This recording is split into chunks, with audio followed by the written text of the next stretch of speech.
사람이 살면서 언제 비참하다고 느낄까요? 여러 가지 상황들이 있겠습니다만 아마도 알면서도 알고 있는 대로 행하지 못할 때, 그렇게 해보려고 애를 써보지만 생각대로 되지 않을 때, 그럴 때 비참함을 느끼지 않겠습니까? 우리는 분명 무엇이 옳고 그른지를 잘 알고 있으면서도 옳은 일을 행하지 못하는 경우가 더 많습니다. 우리 자신이 무엇인가를 이루려고 애를 써보지만 결국은 그대로 되지 않고 엉뚱한 곳으로 향하는 자신을 발견할 때가 많지 않습니까? 정말 공부 한번 열심히 해보고 싶었는데 책상 앞에만 앉으면 졸음이 오니 답답한 노릇입니다. 공부 잘해서 부모님께 기쁨을 드리고 싶고 자기 인생도 멋지게 성취해보고 싶은데 생각대로 되질 않습니다. 공부해서 남주냐라는 말은 엄마 아빠의 잔소리가 아니더라도 내가 누구보다도 더 잘 아는데, 그런데 그게 말처럼 쉽지 않으니 세상에 이보다 더 딱한 노릇이 어디 있을까요? 세상에 누군들 아내에게나 남편에게나 따뜻한 말 한마디가 큰 위로와 힘이 된다는 걸 모르겠습니까? 아침에 출근하는 남편에게 빙그레 웃어주는 미소가 축 처진 그의 어깨를 으쓱하게 만드는 마력이 있다는 것을 모르는 바 아닌데, 왠지 그 얼굴만 보면 짜증이 나고 싫은 소리부터 입에서 터져나오니 이 입은 필경 내 입이 아닌 게 분명합니다. 병아리 눈물 같은 생활비로 공룡처럼 커질 대로 커진 살림을 감당해내가는 아내에게 고맙다는 말 한마디만 해주면서 손길을 잡아주면 가슴 벅찬 감격의 눈물을 흘리게 될 터인데, 그런데 그게 왜 그렇게 어려운지, 그 손잡아주는 게 왜 그렇게 어려운지 모르겠습니다.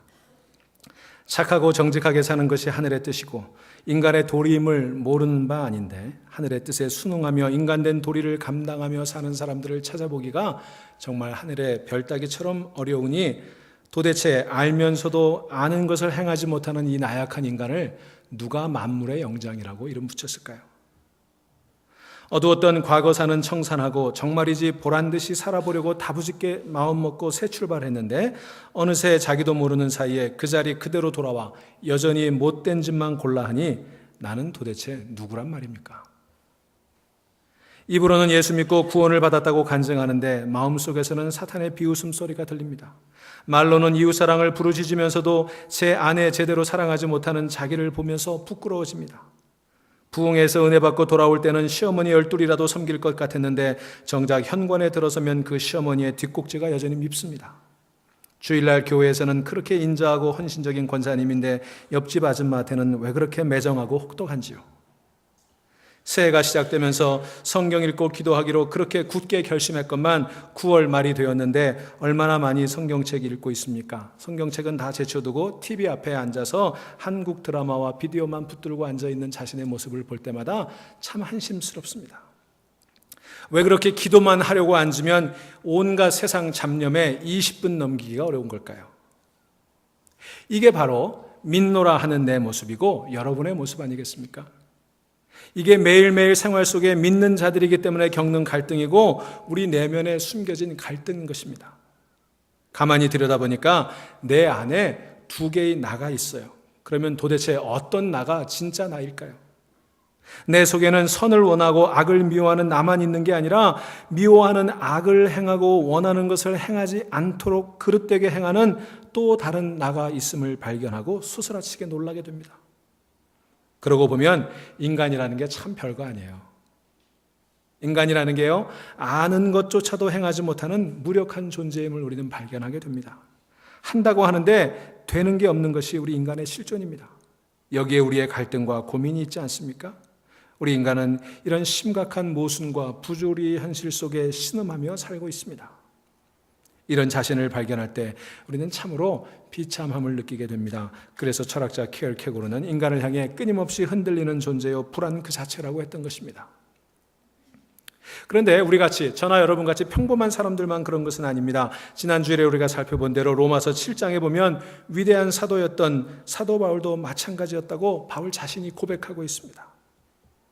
우리는 사도 바울은 그런 유혹, 그런 시련 겪지 않고 살아갔다고 생각하지만 그렇지 않았어요. 그래서 바울이 고백합니다. 오호라 나는 곤고한 사람이다. What a miserable person I am. 자기가 참 비참하다는 거예요. 바울은 자기 자신을 들여다보았습니다. 그랬더니 그는 선을 행하려는 자기 속에 악이 또 자리 잡고 있는 것을 발견했습니다. 그래서 외치는 거예요. 아, 나는 참 비참한 인간입니다. 누가 이 죽음의 몸에서 나를 건져줄 것입니까? 그는 가슴을 쥐어뜯듯 탄식했던 것입니다. 마음으로는 하나님의 법칙에 복종하려고 하지만 육적으로는 죄의 법칙에 복종하고 있음을, 원하는 선은 행하지 못하고 도리어 원치 않는 악만 행하고 있음을, 이것이 의롭다 자부했던 자신의 모습이고 거룩한 채 했던 자신의 추악한 모습임을 그는 발견했던 것입니다. 어떻게 살아야 하는지 잘 알고 있지만 아는 대로 되지 않고, 그렇게 해보려고 애를 써보지만 불가항력적인 상황에 직면한 인간이야말로 얼마나 비참한 존재입니까? 그래서 바울은 지난주에 우리가 읽은 이 로마서 7장에서 우리 인간을 사로잡고 있는 세 가지 무력감에 대해서 고백을 하고 있어요. 첫째는 지식의 무기력이었습니다. 그는 자신이 무엇을 해야 되는지 너무나 잘 알고 있었습니다. 그는 가말리엘의 문화에서 공부했습니다. 공부라고 하면, 지식이라고 하면 누구에게 뒤지지 않는 사람이었습니다. 그는 율법이 선하다는 것을 잘 알고 있었고, 그 율법에 비추어 볼 때 자신의 행실이 너무도 잘못되었다는 것을 알고 있었습니다. 심지어 바울은 스스로 고백하기를 자신이 율법을 얼마나 어기고 있는지를 마치 심판이 판정하듯이 들여다보고 있다, 이렇게 고백하기도 했습니다.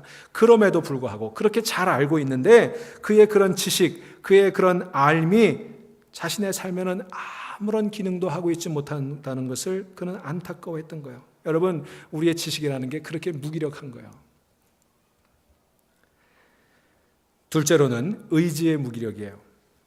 사도 바울은 자신이 원하는 것, 자신이 해야 한다고 느끼는 것을 도무지 행할 수 없다고 고백합니다. 해야 되겠다고 다짐하는데 안 된다는 거예요. 오히려 그가 혐오했던 바로 그런 일들을 하고 있는 자신을 보고 화들짝 놀라고 있습니다. 인간의 의지가 무엇이든 다 할 수 있을 것 같았는데 그 인간의 의지야말로 보잘것없고 무기력한 것을 바울은 깨달았던 것입니다.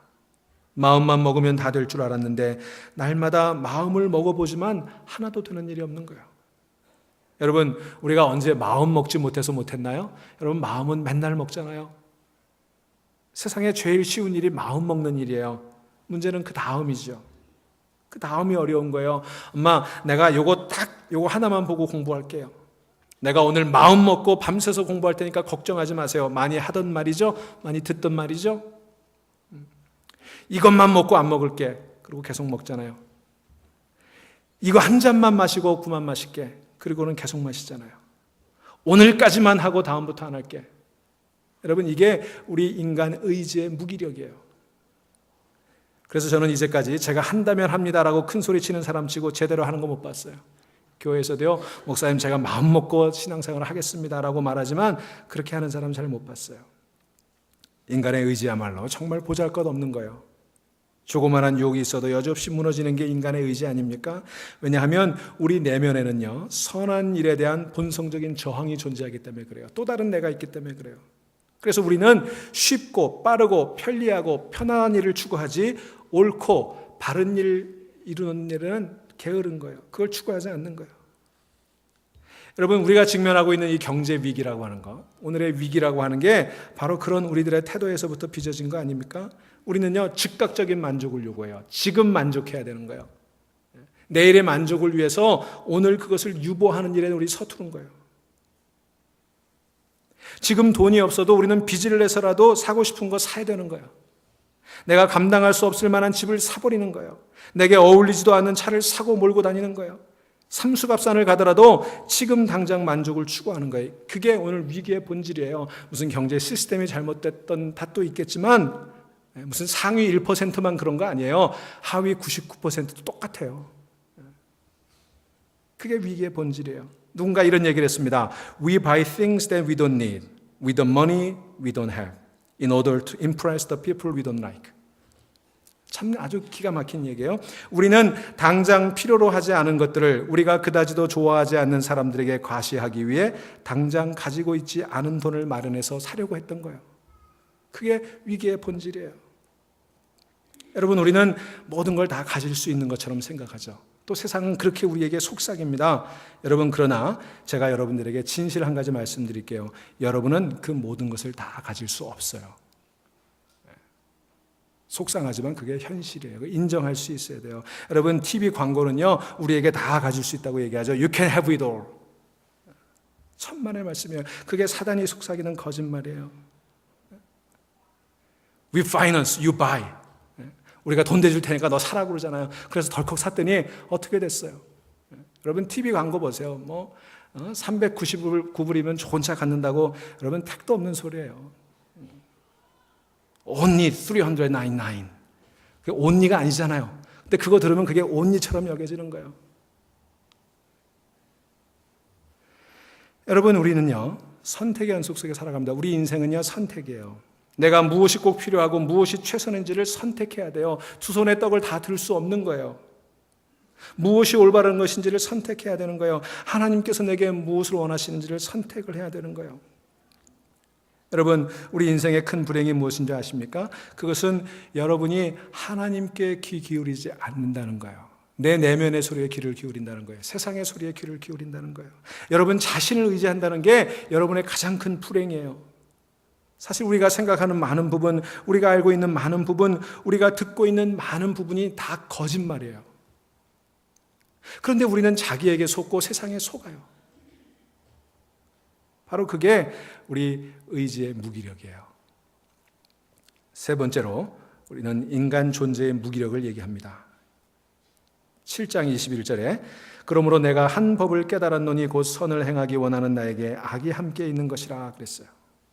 현대인의 성경 번역에 보면 이렇게 번역하고 있습니다. 나 스스로는 늘 올바른 일을 원하나 어쩔 수 없이 잘못된 일을 해버리는 이것이 인생의 현실인 것 같습니다.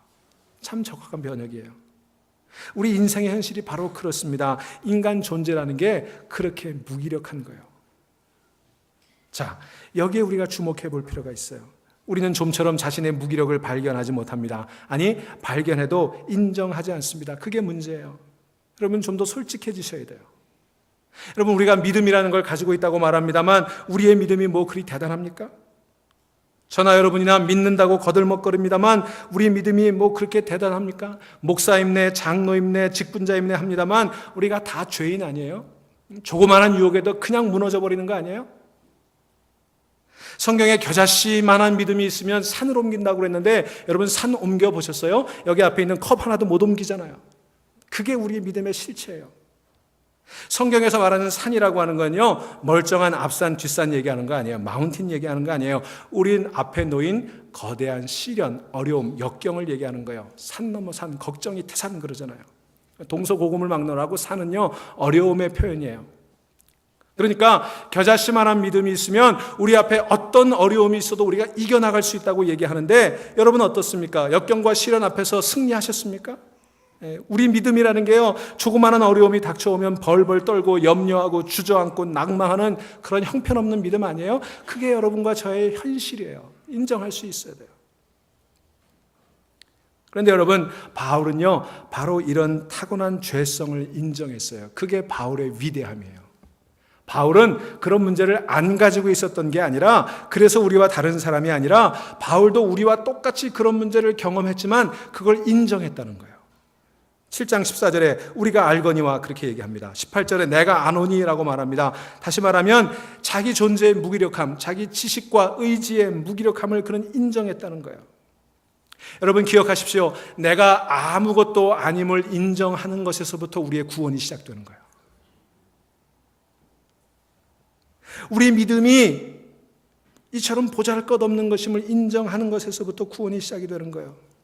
여러분 아담이 어땠어요? 아담이 죄의 시작이잖아요. 아담은요 자기의 티끌됨을 인정하지 않았어요.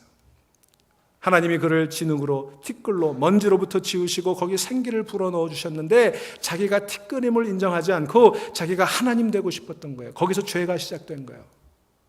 그래서 우리는 다시 내가 티끌됨을 인정할 때 구원받을 수 있게 되는 거예요. 그래서 사도 바울은요 끊임없이 이것을 자기에게 확인하고 남에게도 드러내 보였어요. 나는 죄인 중에 괴수라고 고백했고 만삭되어 태어나지 못한 자라고 스스로 고백했던 거예요. 그리고 오늘 로마서 7장 본문에 마침내 나는 비참한 사람입니다. 그렇게 고백까지 했던 거예요. 자신의 부족함과 허물을 인정하고 나의 티끌됨을 인정하는 것, 그것이 구원의 시작인 것입니다. 바울은 자신의 지식이 무용지물을 깨닫는 순간, 자신의 의지가 너무나도 무기력한 것을 깨닫는 순간, 그리고 인간 실존의 이중성을 깨닫는 순간 너무나 비참한 자신을 발견하고는 통탄에 맞지 않았습니다. 내가 나를 어찌해 볼 도리가 없음을 확인하는 순간 끝모를 시면으로 추락하는 자신을 발견했습니다. 이게 아닌데, 이래서는 안 되는데, 이건 정말 내가 아닌데, 내 안에서 이미 나를 지배해버린 너무나 낯선 또 다른 나를 발견하고는 소스라치게 놀라 소리쳤던 것입니다. 오호라! 가슴을 쥐어뜯으며 몸부림쳤어요. 내가 이거밖에 안 되는구나. 내가 이렇게 부끄러운 삶을 살아가는 존재로구나. 내 지식으로는, 내 능력으로는, 내 의지로는, 내 존재로는 안 되는구나. 누가 나를 이 수렁에서 건져줄 것인가? Who will free me? Who will free me? 그런데 여러분, 놀랍게도요, 바울은 자신의 무기력과 무능함과 무지를 발견하는 순간 놀라운 깨달음을 얻었어요. 헤어날 수 없을 것 같은 자신의 비참함을 고백한 순간 바울은 성감처럼 그의 뇌리를 스치고 그의 생각을 사로잡는 새로운 영성을 알게 됐다는 것입니다. 나는 비참한 인간이고, 나는 참으로 부끄러운 사람이고, 나는 참으로 구제불능이고, 나는 티끌에 불과한데 그런 나에게 새로운 희망이 있구나. 참으로 위대한 발견을 하게 된 거예요. 저 끝물을 시면으로 한없이 내려간 바울은 그곳을 박차고 다시 물 위로 솟아오를 가능성을 발견했던 거예요. 누가 이 죽음의 몸에서 나를 건져줄 것인가? Who will free me? 그렇게 절규했던 바울은 누가 나를 이 죄악의 노예 상태에서 해방시켜줄 것인가? 몸부림쳤던 바울은요, 7장 25절 마지막 절에서 갑자기 미친 사람처럼 하나님께 감사한다고 소리치고 있어요. 우리 주 예수 그리스도로 말미암아 하나님께 감사하리로다. Thanks be to God through Jesus Christ my Lord. 바울은 이제야 깨달았던 거예요. 나는 이처럼 비참하게 여겨질 정도로 내 안에 죄와 싸우고 있지만 그 죄의 권세는 너무나 막강해서 내 힘으로는 도저히 이길 수 없지만, 그러나 바로 예수 그리스도를 통해서 그 죄의 권세를 물리치게 될 수 있다는 사실을 그는 깨달아 알았던 것입니다. 여러분, 자신을 완전히 내어놓고 보면 보이지 않던 길이 보이는 거예요. 저 밑바닥으로 내려가면 다시 솟아오를 가능성이 생기는 거예요. 티끌임을 인정할 때 구원의 길이 열리는 거예요. 인간 실존의 부조리와 모순을 그대로 인정하고 하나님의 도우심, 성령님의 역사를 의지할 때 비로소 우리 인간은 이 부조리의 현실에서 해방될 수 있는 길을 찾게 되는 것입니다. 자신의 무지함과 나약함과 무기력함을 인정하고 부끄럽게 여기고, 그리고 그것을 드러낼 때 비로소 구원의 길이 열리는 거죠. 그러니 여러분, 우리가 나를 얽매는 죄와 사망의 법에서 벗어나 참된 자유를 누리기 원한다면 우리는 그리스도 예수께서 나를 위해 행하셨던 일들을 날마다 기억해야 되는 거예요. 그게 출발이에요. 8장 1절 보실까요? 8장 1절. 그러므로 이제 그리스도 예수 안에 있는 자에게는 결코 정죄함이 없나니 그랬어요. 여기 정죄함이 없다라고 하는 말, no condemnation. 이 말은요, 하나님이 여러분을 더 이상 여러분의 과거의 죄로 정죄하지 않으신다는 것입니다. 왜냐하면 예수님께서 우리의 모든 허물과 죄를 다 지시고 십자가에 달리셨고 그 모든 죄값을 대신 치러주셨기 때문입니다. 그래서 하나님께서는 이미 끝난 일을 다시 언급하지 않으신다는 거예요. 여러분, 여기서 우리가 주목해야 될 게 있는데요, 그리스도 예수 안에 있는 자에게 뭐가 없다고 그랬어요? 정죄함이 없다 그랬어요. No condemnation. 이 말에 주목해 보세요. 여기 우리가 예수 그리스도를 믿고 난 후에는 죄도 짓지 않고 실수도 하지 않는다, 그렇게 얘기하지 않았어요. 그죠? 우리 예수 믿고 나서도요, 죄 짓고 실수할 수 있어요. 그런데 우리가 여전히 죄를 짓을 수 있고 실수도 할 수 있지만 그런 상황에서도 예수 그리스도 안에 있으면 결코 우리를 심판하지 않는다는 거예요. 정죄하지 않는다는 거예요. 이제는 더 이상 그러므로 죄책감이나 불안감이나 감정의 쓴뿌리를 가지고 살아가지 않아도 된다는 거예요. 그래서 2절 그 다음에 뭐라고 얘기합니까? 이는, 그리스도 예수 안에 있는 사람에게는 정죄함이 없으니, 이는 왜냐하면 그리스도 예수 안에 있는 생명의 성령의 법이 죄와 사망의 법에서 너를 해방하였음이라 그랬어요. 예수 안에 있는 생명의 성령의 법, 곧 성령이 우리를 해방시켜 주었다는 거예요. 우리가 예수를 믿게 되면 우리의 의지와는 또 다른 새로운 능력, 새로운 힘을 예수 그리스도 안에서 얻게 된다는 것입니다. 여러분, 우리가 예수님 알기 전에는, 예수 믿기 전에는 우리에게 오직 내 의지만이 있었어요. 내 윌파워만이 나의 유일한 힘이었어요. 그래서 우리가 그렇게 좌절하고 실패했던 건 아닙니까? 내 의지가 약하니까, 보잘것없으니까. 여러분 생각해 보세요. 여러분 의지와 결단으로 해결한 일이 얼마나 있으세요? 여러분 마음 먹고 했던 일들 얼마나 오랫동안 지속되던가요? 그런데 바울은 이제 자신에게는 내 의지가 아니라, 내 윌파워가 아니라 주님이 주시는 의지와 능력으로 새로워졌다는 거예요. 주님의 능력과 주님의 뜻이, 주님의 윌과 주님의 파워가, 내 윌파워가 아니라 주님의 윌과 주님의 파워가 내 안에 생겼다는 거예요. 여러분 그런 능력이 여러분에게 주어진 줄로 믿으시기를 바랍니다. 그런데 안타깝게도요, 수많은 크리스천들이 여전히 자기의 삶을 변화시키기 위해 의지와 결단에 의존하고 있어요. 이를 악물고 담배 끊어야지. 못 끊는 거예요. 담배만 끊지. 담배 피우는 건 못 끊는 거예요. 여러분 얼마나 담배를 많이 끊으셨어요? 여러분 성령의 능력을 의지하지 않으면요 못 끊는 거예요. 우리를 변화시킬 능력, 우리를 새롭게 하시는 능력은 오직 성령뿐입니다. 내 의지가 문제가 아니에요. 그걸로 해결이 안 되는 거예요. 여러분 사단이 하는 거짓말에 좀 속지 마세요. 네가 할 수 있어. 네가 해야지. 이게 사탄의 거짓말이라니까요. 네가 그렇게 성숙한 크리스찬인데 언제까지나 하나님만 의지할래? 네 힘으로 해야지. 그게 사탄의 거짓말이라고요. 여러분 내 안에는 본질적으로 악한 본성이 있어서 결단코 내 힘으로는 선을 행할 수 없어요. 여러분 우리는요 죽을 때까지 하나님을 의지하는 거예요. 성숙하면 하나님 안 의지하는 거 아니에요. 바울과 같은 사람도 하나님을 의지하지 않으면 실패하는 거예요.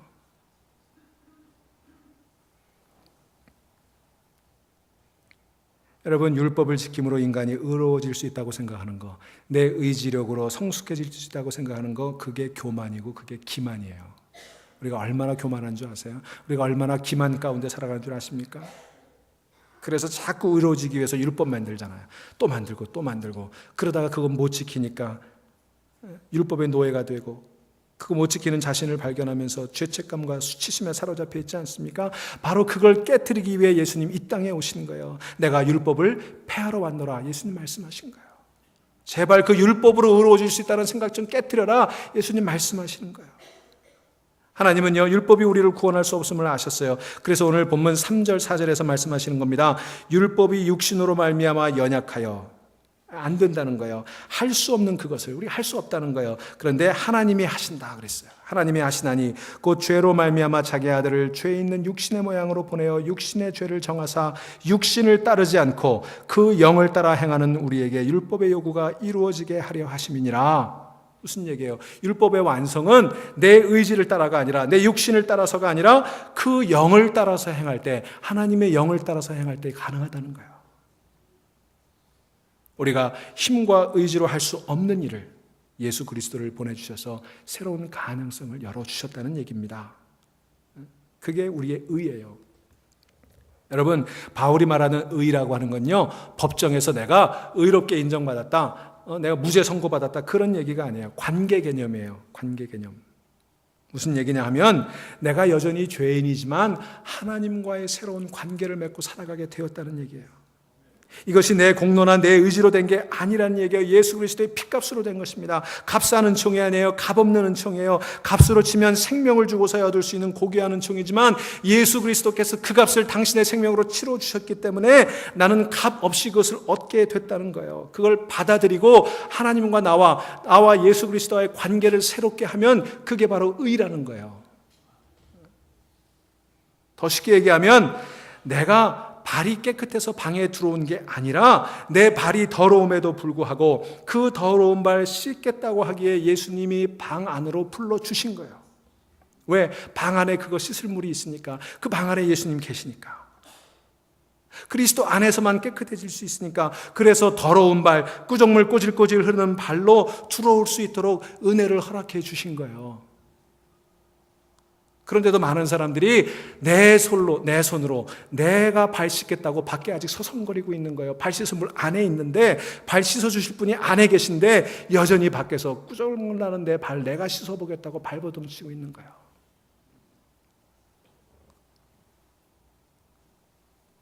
여러분 우리 주님은 그 꾸정물 나는 꼬질꼬질한 내 발을 가지고 방 안에 들어오라고 말씀하십니다. 들어오면 씻어주신다는 거예요. 여러분 다 그 방 안으로 들어가시기를 주의 이름으로 축원합니다. 그래서 우리는 이제 생각이 바뀌어야 되는 거예요. 5절 6절에 뭐라고 얘기합니까? 육신을 따르는 자는 육신의 일을, 영을 따르는 자는 영의 일을 생각하나니 육신의 생각은 사망이요 영의 생각은 생명과 평안이니라 그랬어요. 여기 5절에 나오는 생각, 마인드셋이라고 영어로 번역하고 있는데요, 우리 안에는 두 가지의 마인드셋이 있어요. 옛사람의 마음과 성령을 따라 살아가는 새 마음이 있어요. 우리가 흔히 나 스스로가 나를 바라보는 생각과 하나님의 눈으로 나를 바라보는 생각, 그 두 가지 생각이 내 안에 있어요. 여러분 어떤 게 진실된 생각일까요? 여러분 우리는 그 둘 가운데 선택해야 되는 거예요. 어떤 마음을 선택하느냐, 그것에 따라 다른 결과가 빚어지는 거예요. 바로 6절이 그 얘기하고 있는 거예요. 육신의 생각은 사망이고 영의 생각은 생명과 평안이니라. 여러분 무엇을 원하십니까? 사망을 원하십니까? 아니면 생명과 평안을 원하십니까? 당연하죠. 생명과 평안이죠. 그게 어디서 오는 거예요? 영의 생각을 가질 때 오는 거예요. 여러분 그래서 우리는 생각을 바꿔야 되는 거예요. 여러분 상황을 바꾸려고 하지 마세요. 여러분 경제가 금방 좋아질 것 같으세요? 그렇지 않아요. 우리를 둘러싼 환경과 여건이 금방 나아질 것 같으세요? 그렇지 않아요. 내 환경은요 그렇게 쉽게 변하지 않습니다. 그러니 뭘 바꿔야 돼요? 내 생각을 바꿔야 돼요. 그것이 바로 생명과 평안을 누리는 삶과 자기 파괴적인 삶의 차이를 결정하는 거예요. 그래서 우리는 성령께서 내 생각을 바꿔주시도록 성령께 나를 열어놓아야 되는 거예요. 그것을 열어놓을 때, 그렇게 생각을 바꿀 때 우리는 모든 두려움에서 벗어나게 되는 것입니다. 오늘 14절에 보면 우리의 생각이 영의 생각, 하나님의 영에 사로잡힐 때 비로소 우리가 하나님의 자녀가 된다, 그렇게 얘기해요. 하나님의 자녀가 된다. 그리고 우리가 하나님의 자녀가 될 때 두려움에서 벗어난다고 얘기합니다. 15절 말씀 보실까요? 뭐라고 그랬어요? 너희는 다시 무서워하는 종의 영을 받지 아니하고 양자의 영을 받았으므로 우리가 아빠 아버지라 부르짖느니라. 여러분 우리 아버지가 누군지를 잘 아는 사람 두려워할 게 없어요. 그죠? 사실 우리가 사는 세상은요 우리를 두렵게 하는 일들로 가득 차 있습니다. 바울은 19절부터 25절에서 이 세상이 죄로 인해 신음하고 고통받고 있다고 얘기해요. 그렇게 깨어진 세상 속에 살아가다 보면 우리는 두려울 수밖에 없어요. 무서울 수밖에 없어요. 우리 인생이 참 고달플 수밖에 없어요. Life is so tough. 때로는 그 말할 수 없는 고통 때문에 그게 쓴뿌리가 되어서 우리 인생을 뒤죽박죽으로 만들어버렸습니다. 어떻게 해야 좋을지 알 수 없을 때가 있어요. 때로는요 하도 기가 막혀서 기도조차 나오지 않는 거예요. 구질구질한 내 인생이 너무 답답해서 정말 입이 떨어지지 않는 거예요. 그런데 여러분 바울은요 26절 27절에서 기가 막힌 얘기를 하고 있어요. 같이 보실까요? 8장 26절 27절 우리 같이 읽어보겠습니다. 이와 같이 성령도 우리의 연약함을 도우시나니 우리는 마땅히 기도할 바를 알지 못하나 오직 성령이 말할 수 없는 탄식으로 우리를 위하여 친히 간구하시느니라. 마음을 살피시는 이가 성령의 생각을 아시나니 이는 성령이 하나님의 뜻대로 성도를 위하여 간구하심이니라. 아멘. 여러분 우리가 너무 힘들어서 기도할 힘조차 없을 때에 성령께서 말할 수 없는 탄식으로 우리를 위해 기도하신다는 거예요. 여러분 놀랍지 않으세요? 바울은 그걸 깨달았기에 자신의 무기력을 알면서도 희망을 보게 된 거예요. 여러분 그뿐 아니에요. 28절에 뭐라고 얘기합니까? 우리 28절도 같이 읽어봅시다. 우리가 알거니와 하나님을 사랑하는 자 곧 그의 뜻대로 부르심을 입은 자들에게는 모든 것이 합력하여 선을 이루느니라. 아멘. 여기서 여러분 주목해야 될 것은요 모든 일이 선하다고 얘기하잖아요. 우리가 살아가면서 겪는 모든 일이 다 좋은 일이라고 얘기하지 않아요. 모든 게 합력해서 선이 된다고 얘기하지. Not everything is good. But everything works for the good. 여러분 우리 인생에서 일어나는 모든 일들이 다 좋을 수는 없지요. 살다 보면 어려운 일을 겪을 수도 있는 거예요. 원치 않은 일을 당할 수도 있는 거예요. 예수 믿으면 좋은 일만 일어난다고 성경은 말하지 않습니다. 그러나 성경이 분명히 우리에게 약속하는 것은 그 일어나는 모든 일들이 결국은 선을 이루게 된다는 거예요. Everything works together for the good. 그래서 우리 인생은 마지막이 승리고 마지막이 기쁨이고 마지막이 환희의 찬가인 거예요. 여러분 31절에 바울이 또 뭐라고 얘기합니까? 같이 읽습니다. 그런즉 이 일에 대하여 우리가 무슨 말하리요? 만일 하나님이 우리를 위하시면 누가 우리를 대적하리요? 무슨 말이에요? 하나님 내 편이라는 거예요. 하나님 내 편인데 누가 나를 대적하겠냐는 거예요. 여러분 이 말 뜻을 여러분 이해하실 수 있으세요? 여러분 살아가면서 누군가 힘 있는 분이 내 편이 되어줬으면 좋겠다 생각하시는 적이 있죠? 저 사람만 내 편이면 게임 끝났다고 생각할 때가 있잖아요. 그런데 오늘 본문 31절이 이 문제를 분명하게 해결해 주시는 거예요. 하나님 우리 편, 게임 끝. 하나님 우리 편, 게임 끝. 여러분 뭐 신학이 그렇게 어려운 거 아니에요. 그 얘기예요. 하나님 내 편, 게임 끝. 여러분 게임 끝났는데 뭘 걱정하세요? 다 이겼는데 왜 걱정하세요? 하나님이 다스리고 계시는 거예요. 여러분 기억하세요. God is in control. He's got everything in the world in His hands. 그래서 마침내는 모든 승리로 귀결된다는 거예요. 여러분 그런데 아직도 걱정되세요? 왜 얼굴 표정이 아직도 그 모양이세요? 여러분 아직도 무서우세요? 아직도 불안하세요? 여러분 내가 핸들 잡아야 직성이 풀리세요? 남이 운전하는 차 못하죠? 여러분 그러니까 가난한 거예요. 진짜 부자는요 쇼퍼가 운전해요. 여러분 내가 운전하는 차가 아니라 이 길을 가장 잘 아는 분, 이 차를 만드신 분, 이 길을 만드신 분, 내가 어디로 가야 되는지를 가장 잘 알고 계시는 그분이 내 인생을 핸들하고 계시는 거예요. 여러분 뒷좌석에서 앉아서 잠만 자면 되는 거예요. 눈 떠보면 목적지에 도달하게 될 줄로 믿습니다. 마지막으로 우리가 기억해야 될 말씀이 이것입니다. 누가 우리를 그리스도의 사랑에서 끊으리요? 35절 말씀 우리 같이 읽습니다. 시작. 누가 우리를 그리스도의 사랑에서 끊으리요? 환난이나 곤고나 박해나 기근이나 적신이나 위험이나 칼이랴.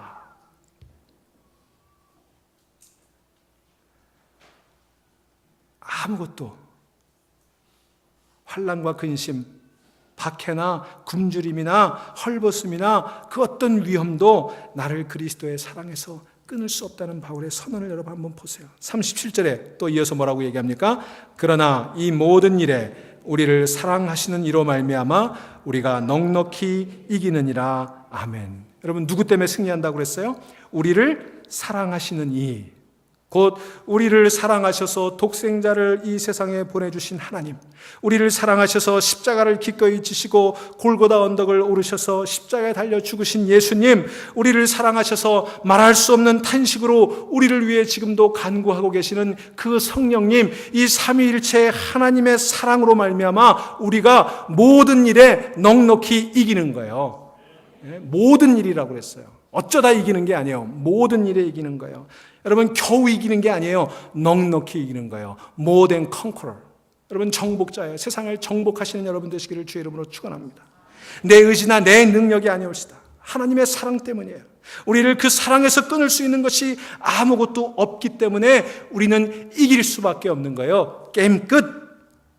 여러분 38절 39절 이제 마지막으로 보실까요? 같이 읽습니다. 내가 확신하노니 사망이나 생명이나 천사들이나 권세자들이나 현재일이나 장래일이나 능력이나 높음이나 깊음이나 다른 어떤 피조물이라도 우리를 우리 주 그리스도 예수 안에 있는 하나님의 사랑에서 끊을 수 없으리라. 아멘. 사랑하는 여러분, 우리는 참 연약한 존재예요. 무기력한 존재예요. 비참한 존재예요. 오라 나는 곤고한 자라. 아 나는 참으로 비참한 인간입니다. 이 바울의 절규가 남 얘기가 아니에요. 내 얘기예요. 여러분 우리의 비참함을 목사라는 예복으로 가릴 수 있을까요? 장로니 집사니 하는 직분으로 이 비참함을 채울 수 있을까요? 하물며 교수니 변호사니 의사니 사장이니 하는 사회적 신분으로 이 비참함을 회칠한 무덤처럼 호도해도 되는 걸까요? 여러분 그게 그 문제 해결해 줄 것 같으세요? 여러분 정말이지 개꼬리 3년대도 황모되기 어려운 거예요. 이걸 깨닫고 내 의지로는 안 된다는 깨닫고 진정으로 부끄러움을 느끼며 주 앞에 손들고 나올 때 비로소 우리의 구원이 시작이 되는 거예요. 그래서 신앙은 손들고 나오는 거예요. I surrender. 나의 티끌됨을 고백하고 죽을 수밖에 없었던 나의 허물을 고백할 때, 그래서 나는 십자가의 예수 그리스도와 함께 못 박혀 죽었다. 이제는 내가 사는 게 아니라 내 안에 그리스도가 사는 것이다. 그래서 나는 살아도 주를 위해, 죽어도 주를 위해 죽겠다고 고백할 때 비로소 사랑의 법에서, 사망의 법에서 해방되어 우리는 우리를 자유케 하는 진리와 더불어 살게 되는 거예요.